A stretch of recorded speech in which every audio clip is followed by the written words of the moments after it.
luck, in the next few minutes, we will find a chameleon for you. Saw two tiny ones for the first time this season. When was it? A few days ago. And that was great to see. So they obviously hatched recently, and they're tiny little cute chameleons, which we could bump into. I'm not worried about what size chameleon we find. All I want to do is show you a chameleon. So let's see what happens.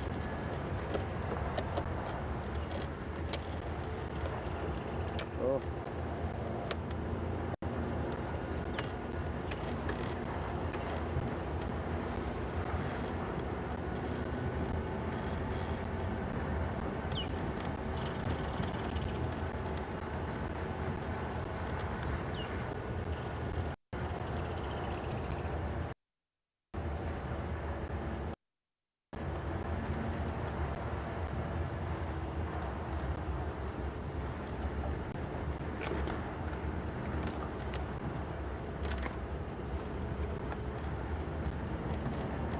Okay, copy, thanks. Just give me another minute and then we can cut across. So folks, just another minute. Wow. We hopefully find a chameleon and then we can cut across to Mark. He's ready to start answering some questions. I'm sure he's got a beautiful fire going.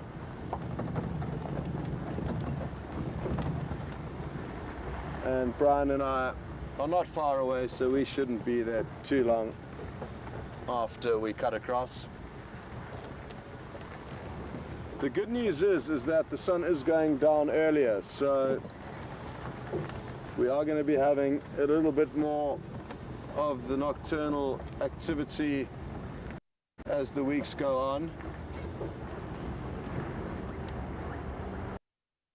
Okay, well, sadly we have not got lucky with the chameleon, but we will another night. So until then, we will see you at the Fireside Chat. Mark and VM are ready to take over there. So see you shortly. Thanks, Brian. We will also, yeah, thanks very much, Brian and Alex, but we're not done yet.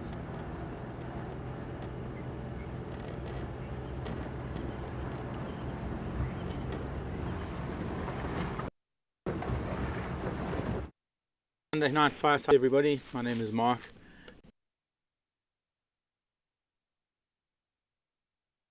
He's going to be making his way here shortly and he'll be joining me. Tonight we've got a little bit of a different thing planned. While we're talking, we're going to pop up a grid on the fire when it gets to be the right time, and we're kind of hungry. We've been watching cats all day, so they've been reminding us that we need to up our protein levels, so we're going to cook a little bit of meat on the fire shortly while we're chatting. Not going to detract from our Fireside Chat. I thought it would just be a nice thing, because that's really what we do here in South Africa. When we have a fire, we cook on it. You can't just have a fire without cooking, otherwise why are you making a fire?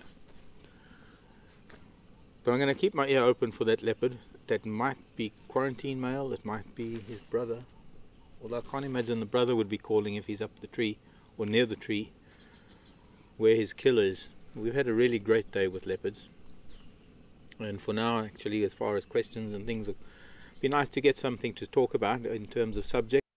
If you're interested in something on the conservation front, you're welcome to email us with that, so that gives us something to talk about. And as well as we'll be answering questions throughout the next hour in a kind of video conference, kind of video chat around the fire. Just going to remove a blade of grass. Oh, there's a question. Give me a moment.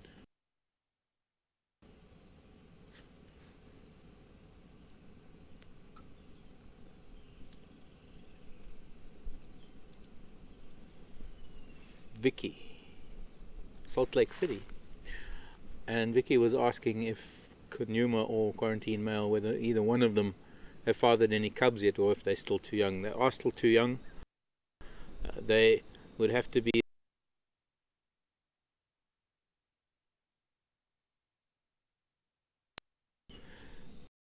it'll be a couple of years yet before they establish themselves. At the moment, pretty much in a similar way that young male lions have to head out into the wilderness on their own for a little bit, young leopards do too, because it'll reach a stage where almost what has happened now, unfortunately the whole process has been interrupted by Karula's cubs being killed by hyena. So there is a little bit of a difference in circumstance that we need to take into account now, and it could have other reaching effects on the fact that her two boys are still around, and they might even stay around a little bit longer. They might not, we don't really know. But it's only once they are sort of forced to move on by their own sexual maturity, and there's a long way to go. As a 2-year-old young leopard, he's got to be able to outdo or overthrow. He's got to be able to take care of a male that is sort of 4 or 5 years older than him, maybe even older, and he'll never do it at the age of 2. He's got a lot of scrapping to do to learn how to be a big male leopard, and before he's able to take a territory.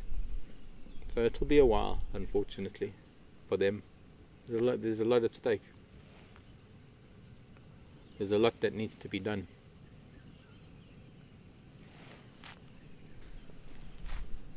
Beautiful, warm, sunny evening. Very hot, very humid.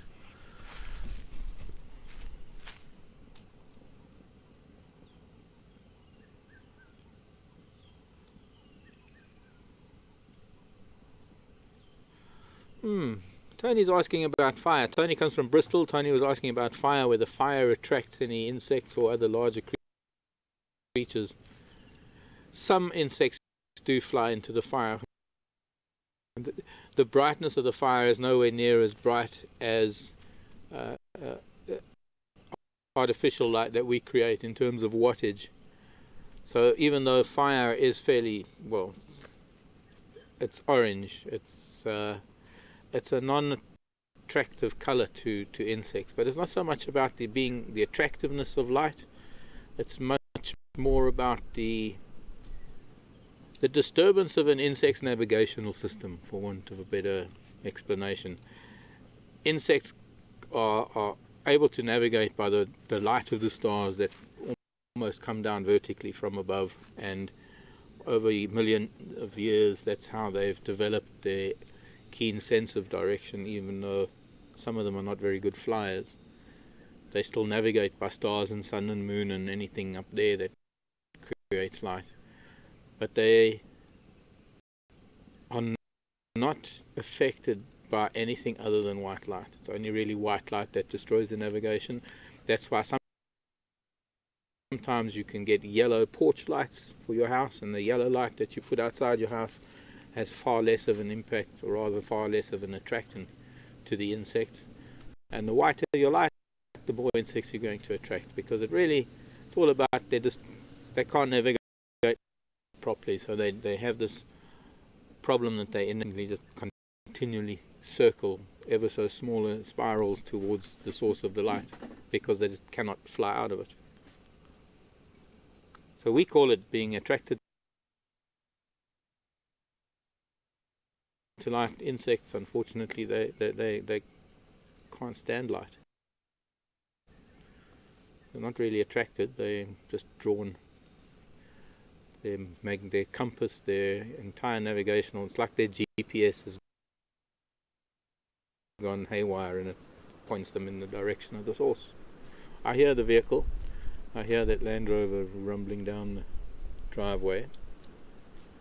So I'll be joined shortly by Scott.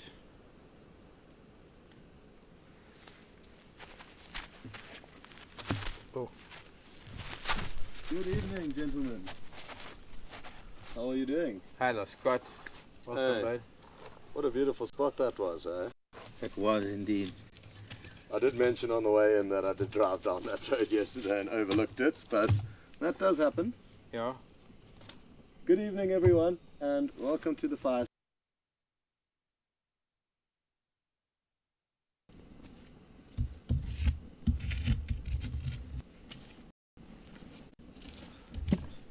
So, yes, Alex was telling me something as you drove in, so I had to sort of tune him out. Sorry, Alex, because we were saying hi, and you're joining me. I am going to. I'm just going to get the grid on.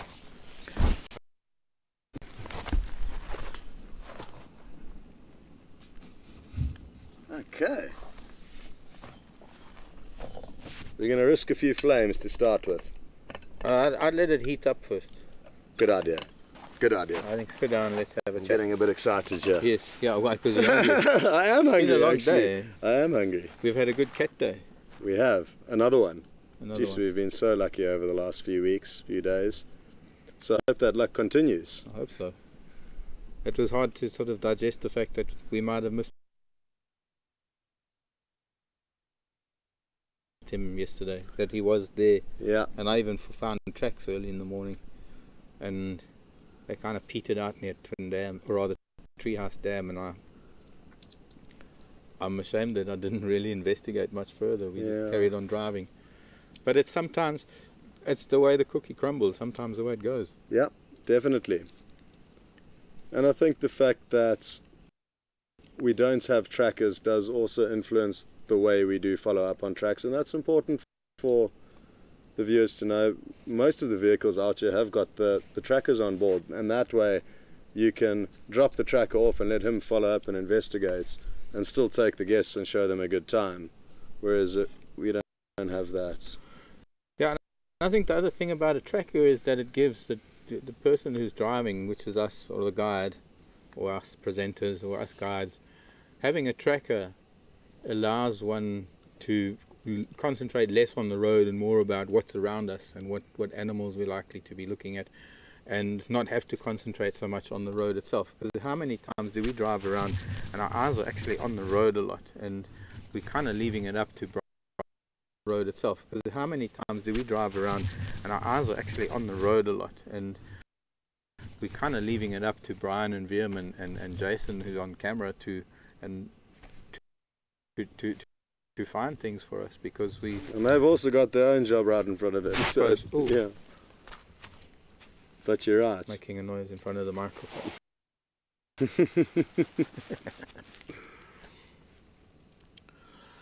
And well, it's been a good week. I mean, we've had a really good run of elephant. We've had some wonderful times with them.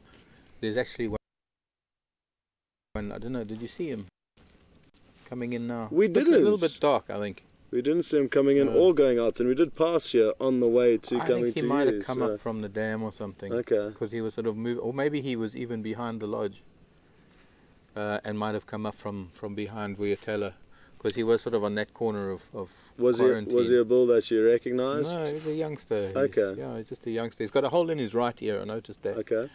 And he can't be more than 100 yards back there, because he was just standing quietly, sniffing around for marula fruits in the grasses. Well, as I'm sure you would have experienced on many nights out around the fire, it's not uncommon to have visitors, so with a bit of luck something will pop in to say hello this evening. Well, we've got a good chance. There's always a greater chance when you're cooking something. Well, there we go. At home I very seldom make a fire, other than when I have people, but when I do have a fire and I've got people around, we do cook on it. And there are always different animals that'll come, because they'll pick up the scent of it, and we can't be naive to think that animals don't know what the smell of cooking meat is. Exactly. Unfortunately. Exactly. Speaking of smelling meat, yes, surely some hyena are going to smell that carcass. I was thinking the same thing, actually. I was on the same page as you, that I'd noticed quite a few hyena tracks on Twin Dams Road this afternoon. They must have been there this morning.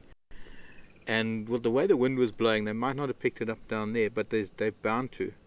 But I was also thinking that quarantine male is also downwind. Yeah. The Duke. Yeah. Also, I did mention that. Wouldn't it be nice if he came? But I didn't mention that he was downwind. So. Well, I think there's a good chance that he might also pick up the scent. Certainly. And even, how do we know? Maybe he'll even pick up the scent of his brother on top of the scent of that. We don't know how fine-tuned their sense of smell really is, but it's got to be really acute. And although leopard don't really use their sense of smell that much, we know for a fact that they do scavenge, that they do sniff around a lot. Yeah. But we've had a few questions actually just before you came in. We had a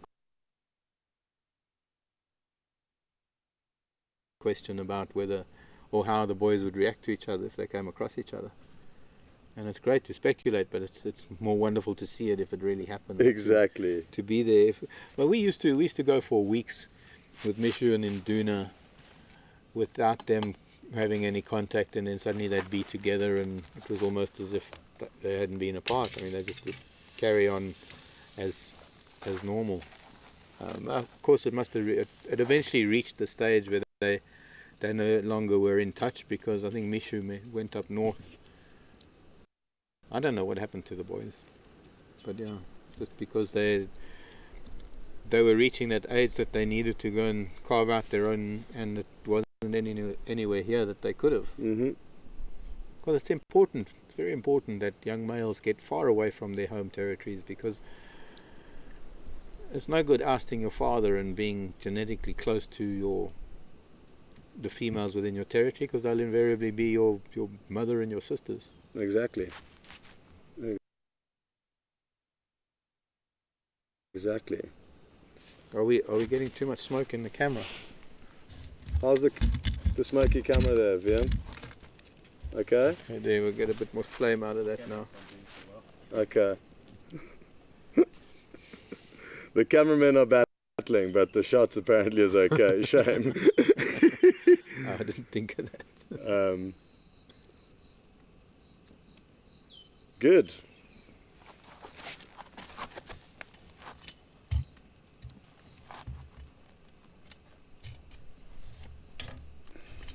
Oh, okay. I get that question. I can't remember who it's from. But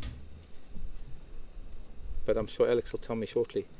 But whether predators actually prefer one type of meat over another. I mean, speaking of meat, but it's not really a preference for the meat. It's perhaps a preference for the animal who's holding the meat. But there are some times that it's a kind of a yes or no question, I think, because ostensibly predators are opportunists. They're going to hunt whatever they can hunt, yet there are times when they'll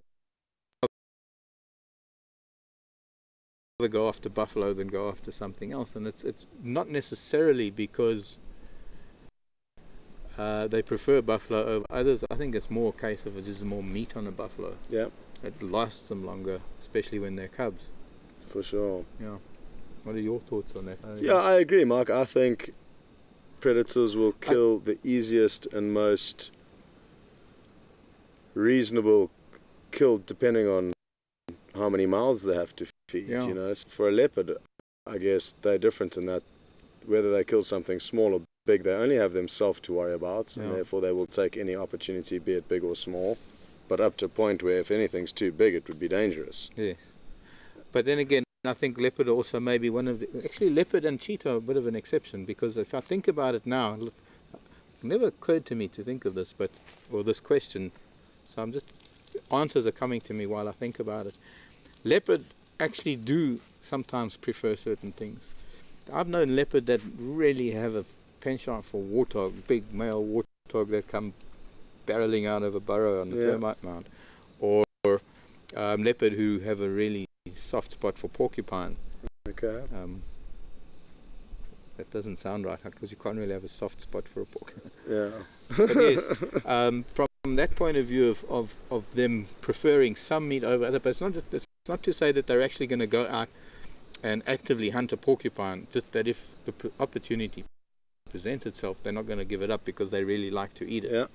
But not every individual likes to eat porcupine, because not every individual actually knows how to catch a porcupine. Exactly. But then there's also cheetah, who have preference based on their hunting method and what they've been taught by their mothers more than anything else, because they're taught how to hunt, and it might just be that they learn how to bring down young wildebeest better than they can bring down springbuck, say in Namibia, or that they can chase warthog into certain situations, and they can't do that with impala. So the preference doesn't necessarily come into being a preference for the meat as much as it is for the ease of access to the prey. For sure. What one interesting kind of animal predator-prey relationship that I've noticed here is that we don't often, in my history of 3.5 years in the Sabi Sands before starting this job with WildEarth, I only once ever saw a leopard with a baboon kill. Yet in some areas they hunt them, almost specialize in hunting them, whereas here they almost flee from baboon when they see them. So that's an interesting one that's also played out. That is very much so. It's almost like there's this war between leopard and baboon, and I've seen times when leopard have been totally and absolutely mobbed by the entire troop, adults, males, females, little ones, to the point of their lives being in danger. So yeah, I agree with you. It's not really a hard and fast rule in any one sort of pocket of Africa that every single animal has its preferences depending on what it's been taught or what it's learned or what it's been comfortable with, or how it has found its niche in bringing down its own food. Because I think that's probably going to be one of the hardest things. We don't really appreciate that, being these two-legged creatures that are able to catch our food so easily. Exactly. We don't have to run after them, but just that very fact that is the dynamic of having a hunting strategy and having nothing but your tooth and claw and speed and muscle, or lack of either, to be able to make a living and survive.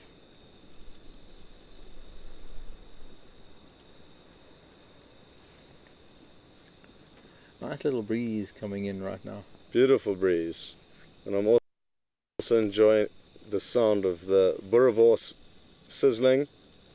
Boerewors directly translated into English from Afrikaans, which is from Dutch heritage, means farmer sausage. And in a farmer sausage, one expects to find beef sausage, or beef, ground up beef with various spices. Often coriander is one of the key ingredients in a good boerewors, and they really are tasty. So the breeze and the boerewors and the sizzling, yeah, it's kind of hand in hand. Yeah. You actually get so many different types of wors. In fact, we have I think it's one of our major beer brands in the country sponsors and actually one of the biggest supermarket brands sponsors a whole boerewors making competition where you have to create your own blend of meat and spices and herbs wrapped in that. Boerewors King or something. Okay. You get major prizes. Like they have the Braai Master. Yeah. Braai Master barbecue. You said that, barbecue. Yeah. Ellen from Illinois was asking a question, and it kind of got lost in this whole talk about boerewors. So it's weird that all I can really remember is that it was from Ellen in Illinois. So Scott, rather, Alex is going to have to repeat it. It was most of animals that, or rather, Ellen's asking if animals are afraid of fire.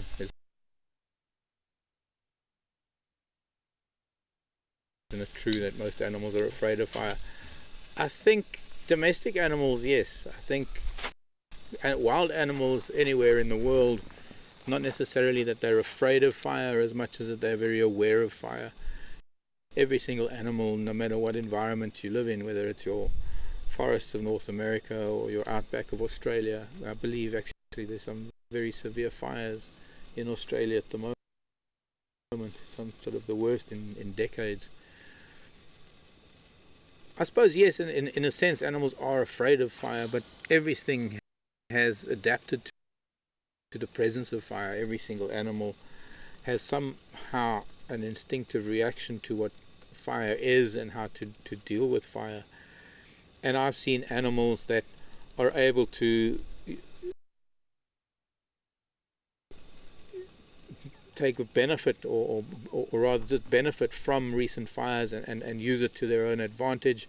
And there are a whole host of those, everything from giraffe and zebra to some of the raptors and small birds of prey to fork-tailed drongos. Yeah, the birds often during the fire. Right in front of the flames, in fact, you find birds because of the wave of insects that are chased. Let's not sort of confuse the issue. When a fire does ravage through the bushveld, there are a lot of animals that flee that fire because they know they're going to get burnt if they stand still. But what I'm saying is that they don't necessarily fear the fire, they just fear the consequences of the fire. And so they know they have to escape it. But fire is not a strange concept to them. Fire is the very thing that drives almost most environments in the world, in a lot of places, where the seeding of trees and the whole cycle of life needs fire. I mean, Cape is one of them. For sure. The other thing that I think contributes to fire being associated to protection when out in wilderness areas is that simply the light given off would make any predator or animal feel less comfortable in possibly creeping up on you because it doesn't have the cover of darkness. Yeah. So I think the light that's given off is a lot of what aids us in terms of protection when out. Where the fire is everything, because we come back from a walking safari late in the afternoon after walking most of the day, and you've got a fire burning, the camp is set up, and it's just this really basic little camp, and the fire is what we cook on. It's what we heat the water on for the showers. The fire is everything that maybe when we harvested fire or harnessed fire, and what we learned we could do with it, that's the basics of just making hot water and cooking food and giving light, as you say, and to some degree protection. I mean, animals are not going to attack, as Scott says, or take a chance because there's a fire and the light can give them away fairly easily. But by the same token, some of them don't really care. They still move through. I mean, I've had elephant and hippo and all sorts of animals move through a camp, even though we've had a fire sort of smouldering and burning all night. They can see that it is in one place.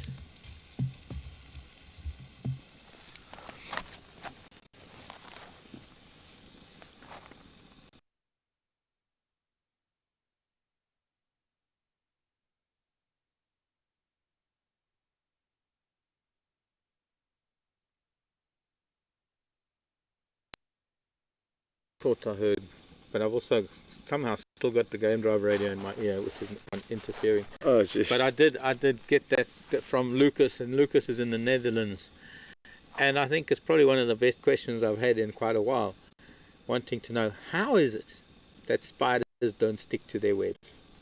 Oh. Very interesting question, because it's got a very interesting answer. And the web spinning spiders, all of the spiders that actually make a web, there are a couple of answers to this one, Lucas, and I hope, unfortunately my Dutch is not very good. My Afrikaans is bietjie beter as my Nederlands, maar ek gaan Engels praat. Well done. Spreek. Ja, ek wil Engels spreek. So everybody can understand. And what it is that the web spinning spiders, first of all, it's the web that they make. It's the type of silk that they use to spin their webs. And every area of the web that they need to walk on is a special type of silk that doesn't have sticky threads to it. It's just like a strong cable, a very strong cable for a spider. And they will never walk on the spiral part of the web, the one that's very, very sticky silk. And that's the silk that catches the insects. The spider doesn't walk on that silk. The spider only walks on the silk that makes like the spokes of the wheel, and then the outer part.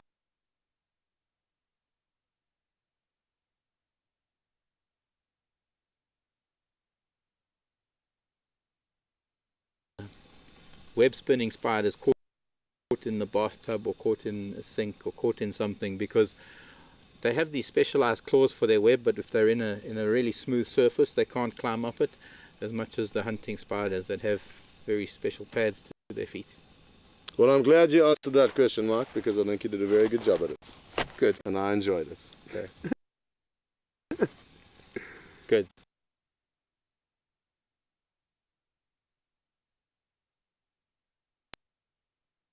Becoming well, they're more tiny developed now. Yes, they're actually starting to become noticeable now. Yeah.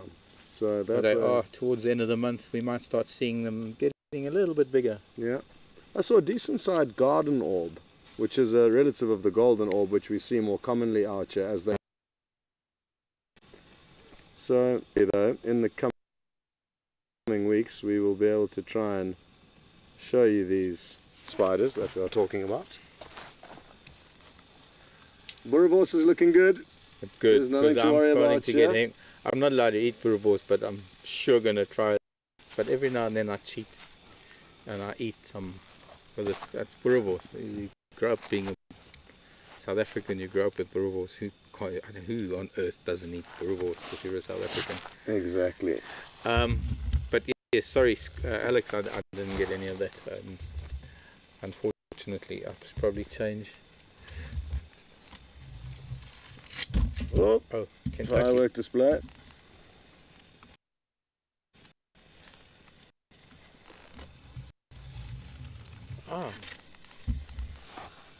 Marsha in Kentucky, a lovely question from Marsha in Kentucky, wanting to know if each of the reserves, these private nature reserves that we have on the western edge of Kruger, like the Sabi Sand, I guess, Marsha, you're also referring to the Timbavati and Kleseri, Olifants, etc., etc.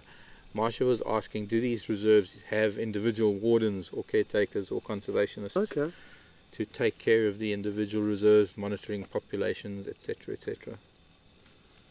Yeah, they certainly do. And I mean, initially they were all managed privately, I guess, because a lot of them were all fenced in. That's right, yeah. So, yeah. And a lot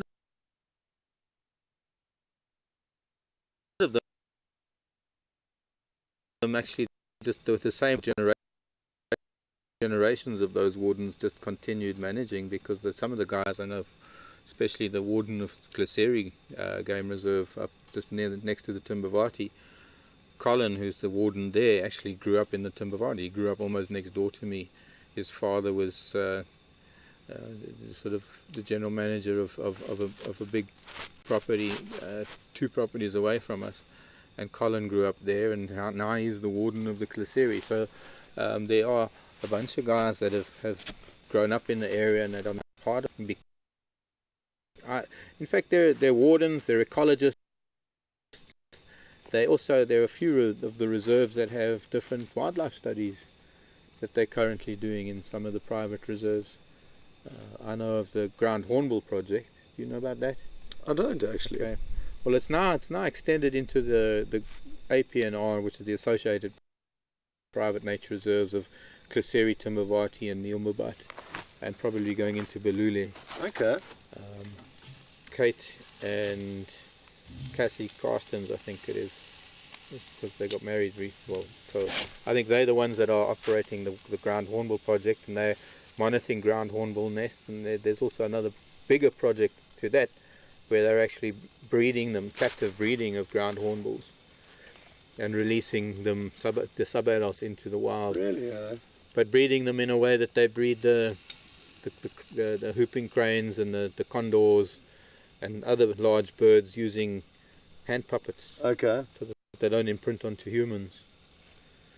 But there's the elephant, the elephant project. I mean, that's ongoing, and it even affects here in the Sabi Sand. SaveTheElephants.org, Michelle's project, where there are a bunch of collared elephants. And I suppose a lot of maybe smaller projects, but they overall management of the reserves. Each reserve does have a warden and a subcommittee of people that take care of the ecology. And all of that in conjunction with Kruger, because it's all part of Kruger now. Yeah. So Kruger does have an overall say in what goes on. Exactly.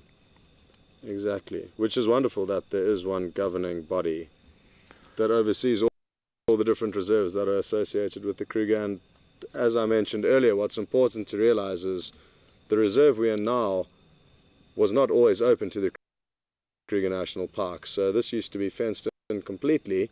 I forget exactly when they dropped the fence. 92, 93. Yeah, thanks, Mark. And as are a lot of reserves that are attached to the Kruger National Park on the western boundary. And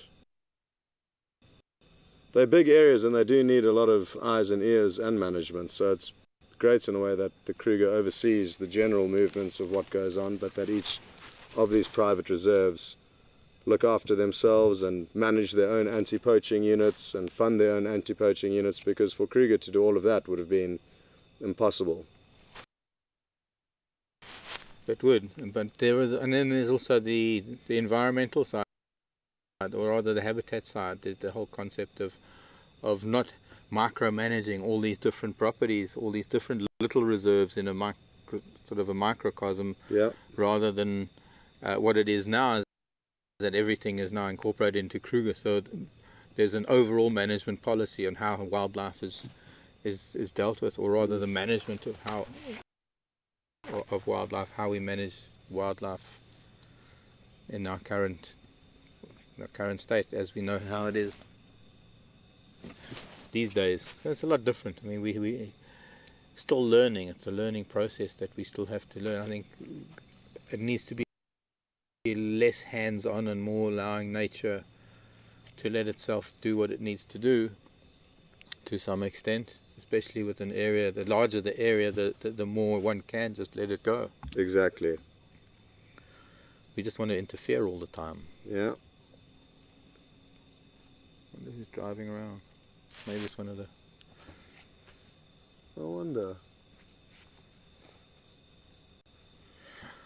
Scott, By the way, they're not coming towards us, which is a good thing, slowly with the spotlight, because that could mean there was an animal on the way, which actually would be great, so it wouldn't be a problem. I still think my Ellie will come and visit. What's your Pardon? It is right behind us. Oh, the Ellie's behind us. Really? Would you be able to get a shot of it if we shone the torch on it? No, you can't shine a torch on an Ellie. Just in the general area, Mark. What's your favourite season? My favourite season would be the change of winter into summer. So neither summer nor winter, but spring, I guess. Jack, So I think it wasn't Marsha. So that kind of transition would be my favourites. And if I had to choose winter over summer, I probably would choose winter. I love the fact that in winter you are less constrained by the heats.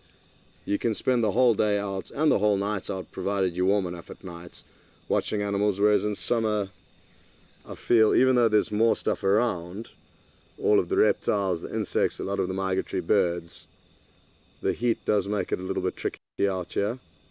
So I hope that answers your question. Was it my question? I can't remember who that was. Alex will tell me shortly who that was from. But it was a nice question, because... Yeah. I don't know, Mark, what about you? I mean, there's pros and cons to every season. Well, that I think is what I was going to say, is that that's exactly how I feel. It's what you make up on one season, you're going to lose in another. I mean, what we make up for in summer, we lose out for being summer. There is the listlessness of really hot days and humidity, and I agree, it gets hot. I love the heat and the cold. Every day that I drive here in the morning, I think how lucky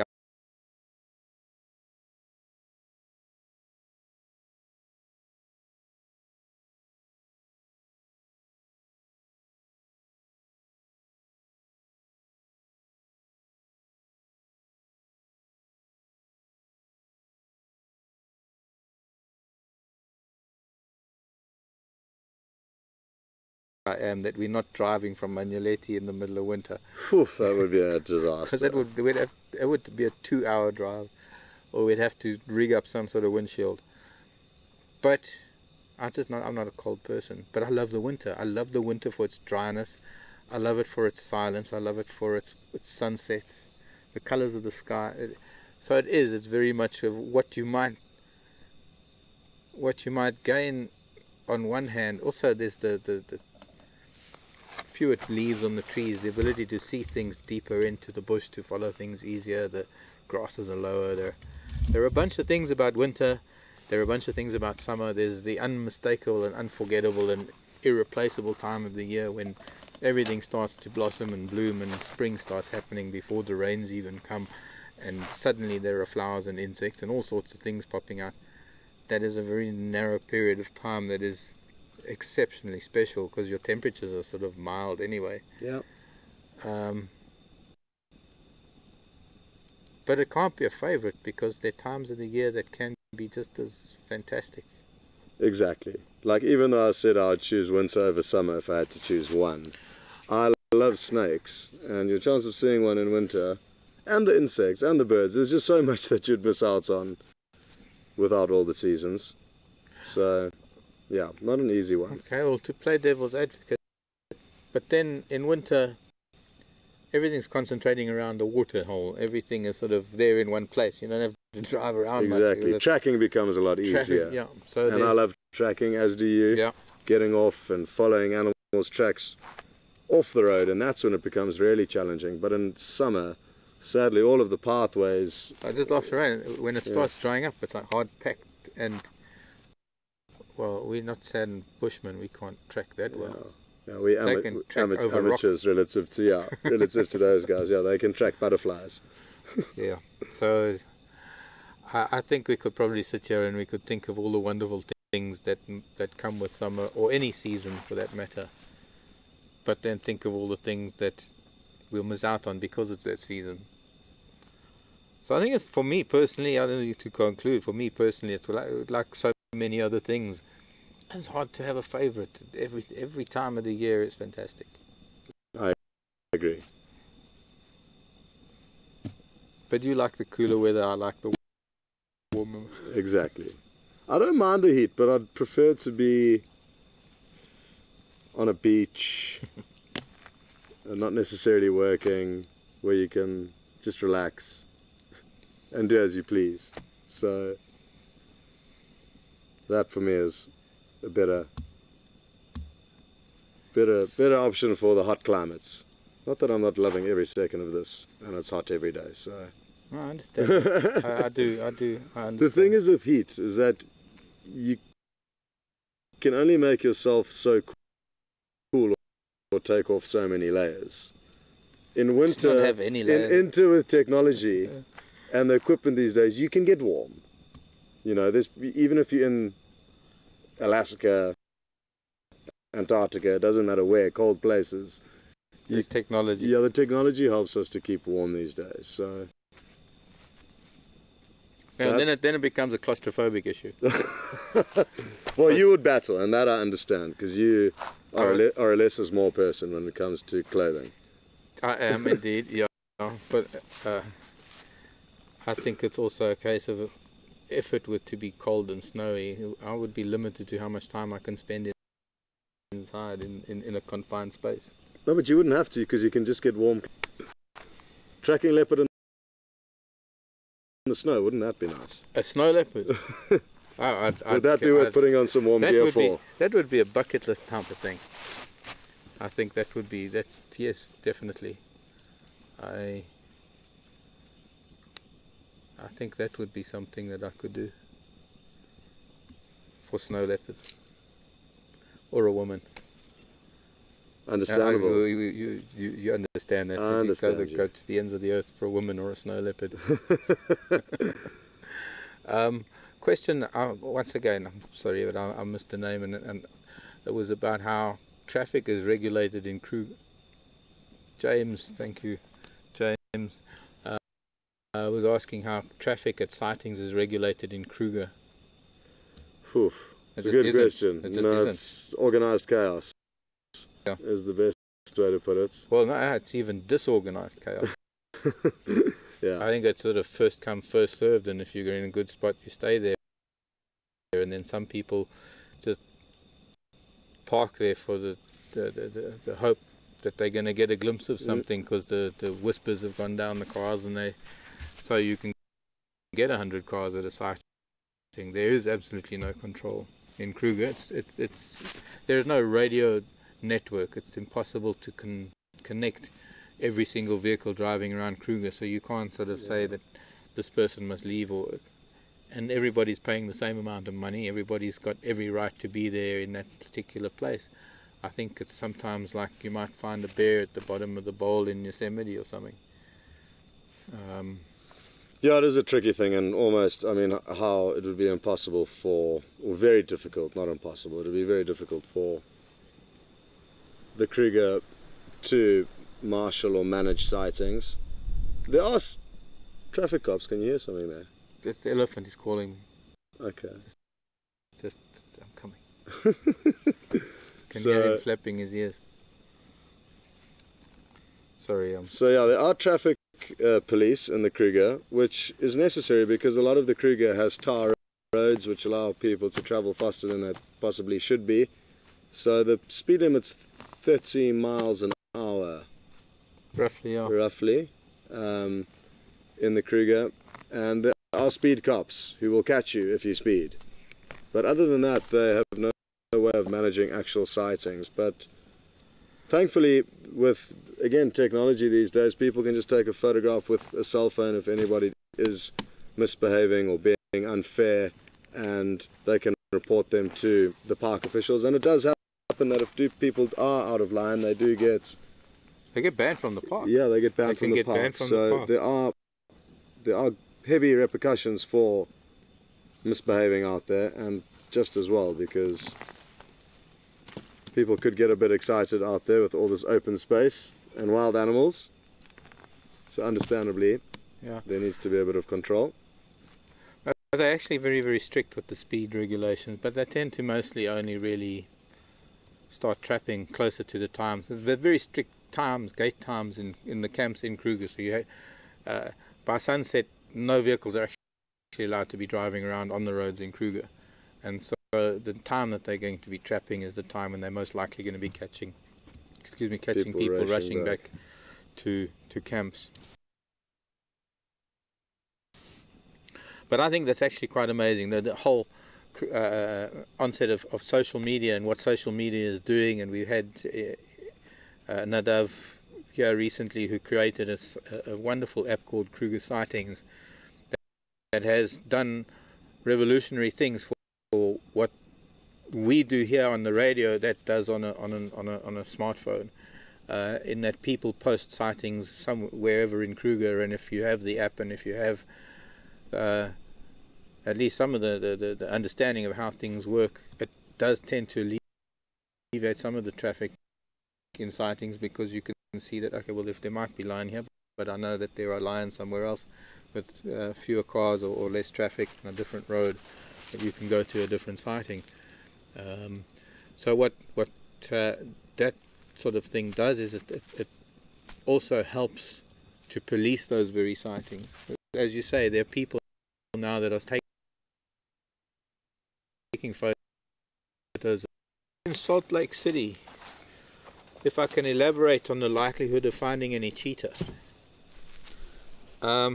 Excuse me while I'm doing some alien invasion control. Craig, every moment of every day there's a likelihood of driving around a bend or driving up to Cheetah Cutline or on Buffels or Cutline, or just coming around a bend at a dam and finding cheetah. Every day the possibility is exactly the same. Every moment the possibility is the same. Of course, the likelihood of it varies depending on where cheetah have been seen outside our boundaries. And in fact, for the last couple of weeks, there have been 2 cheetah up on Buffels Hook. And because they've been up there and they are moving around quite a bit, it could happen at any moment. We could go on our morning drive tomorrow, hit Buffels Hook Cutline, or find them lying somewhere off of Buffels Hook Dam. We could be on Impala Plains or up near Sandy Patch, where we know cheetah to come through from the big dam on Buffels Hook, where we've seen cheetah before. And it's really all about whether our timing is right. We've come close. I remember seeing cheetah tracks there the one day that cut across the corner of the property from that top end of where the gate is at Gowrie, cutting across onto Elephant Plains. Okay. And it was just brief. They weren't, I don't know, we don't have their radio channel, so we don't know whether we picked up there, but it was a while ago. But it is something we get asked often, whether we do see cheetah and what the likelihood is. The likelihood is very high. We could find them on drive, or we could go another 2 weeks, 3 weeks. We could go another couple of months without seeing cheetah. The bush is very, very thick in this part of the Sabi Sand at the moment. We have that in our, or rather as a disadvantage. Even here on this open area, it's a little bit long, the grasses. Cheetah are not going to really come and hunt here. Maybe they will. They will before the end of the month, is my prediction. Good. I'm glad you're positive about it. I don't mind who sees it, as long as it gets seen. I'd like to think the same thing, that by hook or by crook, by the time we wrap up in a couple of weeks' time, I think we'll get cheetah. We have to. Because I think that where it's been nearly 2.5 months we've been broadcasting, we haven't had cheetah on Western Gowrie. No. So it's time. Yeah. In fact, the longer we go, every day that we don't have cheetah increases the likelihood that the next day there'll be cheetah. Exactly. And the wild dog are actually due back soon, I believe. Well, I must just check my diary. There was talk on them on the radio. Okay. I heard smatterings of Madach, and that must have been either Torchwood or Buffelshoek. Okay, so good. I think we've sort of formulated a plan for the next couple of days to keep track of the boundaries. Yeah. Places like Buffelshoek boundary and Cheetah Cutline and Gowrie Main, and well, I suppose Triple M as well for that matter. And we'll keep track of things like cheetah and wild dog, and very close together in size and shape of spoor, but subtle differences. Yeah. And maybe we can show you. Okay, now I'm starting, my mouth is watering. I'm going to have to tuck into that, and I think you have to too. We also got to pack all of this up and say goodnight. So I'm going to let you do that. And then well, thanks very much for joining us here this evening and this afternoon for those of you who are with us on drive. Another successful adventure in the bush. Wonderful. With the animals really providing with us with some great sightings. So thanks very much from myself and Brian, who was on camera with me today, and thanks to Alex, who's down in the control room. And we will keep a piece of boerewors for him. We will not finish it, we will take some down for him, so don't worry, Alex, we've got you sorted there. So from me, goodbye, thank you. And from me and Wim on camera for me, we'll see you tomorrow morning. Bye everybody. Bye.